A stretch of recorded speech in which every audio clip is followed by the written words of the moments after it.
Grabing respeto ang binigay ni Kyrie Irving sa Boston Celtics kahit nagbuwis buhay pa. Who's your daddy? Kyrie and Luka. Nagkaroon bigla ng anak si Tatum sa Dallas. Slow start for Dallas Mavericks. First 6 points ng Boston Celtics ay nagmula sa former NBA champion na si Jrue Holiday. Game 5 na to mga idol. Nagsimula ang opensa ng Dallas Mavericks sa alley-oop dunk ni Derrick Jones Jr. Hindi magandang panimula for Kyrie Irving sa muli niyang pagbabalik Boston.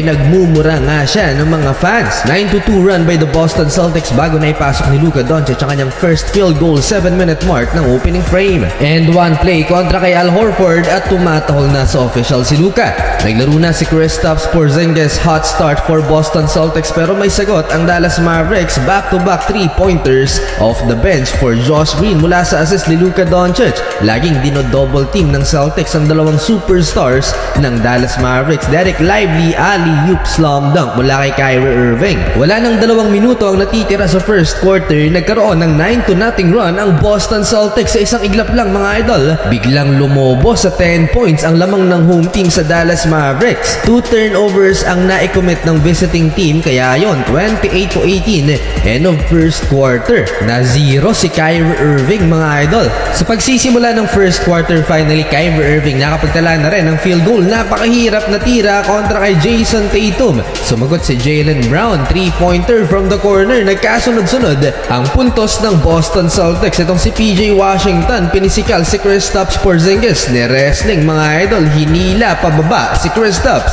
Hindi nagustuhan niya ng Celtics big man at nakipag face-to-face kay PJ Wash. Well, napatake over si Jason Tatum for the Boston Celtics at umabot pa ng 15 points ang kanilang kalamangan sa Dallas Mavericks. Sobrang hype na si Jason Tatum sa end one play na to mga idol. Pasigaw-sigaw, mukhang nadadama na niya ang championship number 18 ng Boston Celtics. Ayaw pang sumuko ng mga role players ng Dallas Mavericks, Daniel Gafford, PJ Washington, and Derrick Jones Jr. kaya baba sa single digit ang inahabol ng Mavericks. Last 2 minutes, halos sumatanggalan ng ngipin itong si Derrick White nang madaganan pa ni Derek Lively II sa hustle play na to. Well, tinambakan ng Boston Celtics ang Dallas Mavericks. Jaylen Brown and Derrick White, 3-pointer, 9 assist for Jason Tatum sa first half lamang mga idol.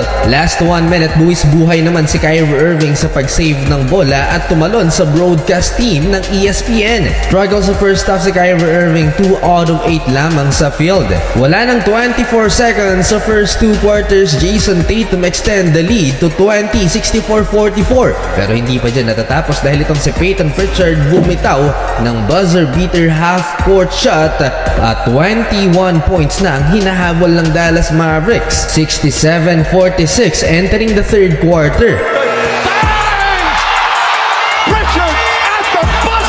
Para simula ng second half, Luka Doncic with a turnaround fadeaway jumper kontra kay Derrick White. Limitado ang scoring ngayon ni Luka, 11 points pa lamang so far. Habang sa Boston Celtics, si Al Horford na lamang hindi pa nakakapagtala ng double-digit scoring sa starters ng home team. 26 points na ang lamang ng Boston Celtics at total breakdown ang nangyari sa dalawang superstars ng Dallas Mavericks. Kulang ang energy ng dalawang to para sabayan ang matinding depensa ng Boston. Buti na lang talaga magandang performance nitong si Josh Green, 4 of 4 beyond the arc, may 14 points na. Last 4 minutes, Luka Doncic high off the glass, 18 points pa rin ang inahabol ng Dallas Mavericks, 82-64. Under 3 minutes left ng third quarter, nag-airball si Luka Doncic ng 3-pointer. Hindi pa na ipapasok ni Luka Doncic ang kanyang 6 na 3-point shot.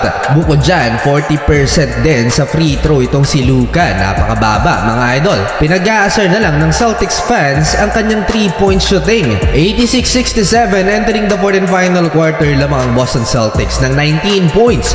Fourth and final quarter, Derrick White sinupalpal lang naman ng 7-footer na si Derek Lively II. 6'4" lang ang player na to. Dinaig pa si Kristaps Porzingis sa depensa. 9 minutes pa ang natitira sa game clock. Nagsisimula ng mag-celebrate ang mga fans with 21-point lead by the Boston Celtics, 88-67. Nasa arena si Ray Allen ready nang mag-celebrate. Luka Doncic finally naipasok na rin ang kanyang unang 3-pointer sa game 5. Jason Tatum again sinagot si Luka Doncic sa kanyang end one play. Back-to-back field goal pa, turnaround jumper after ng 3-pointer naman ni Kyrie Irving. Down the stretch, parang sinapian na ni Kobe Bryant si Jason Tatum na tinake over ang laban for Boston Celtics. Sobrang hype ng crowd dito kay JT mga idol. Kahit itong si Drew Holiday napatapik pa sa dibdib ni Jason Tatum. Wala, tambak ang Dallas Mavericks mga idol sa huli. Championship number 18 for Boston Celtics. Solo na ulit nila ang number 1 most championship sa NBA. Last 2 minutes nag-concede na si Kyrie Irving at isa-isang niyakap ang player ng Boston Celtics. Great respect for Uncle Drew.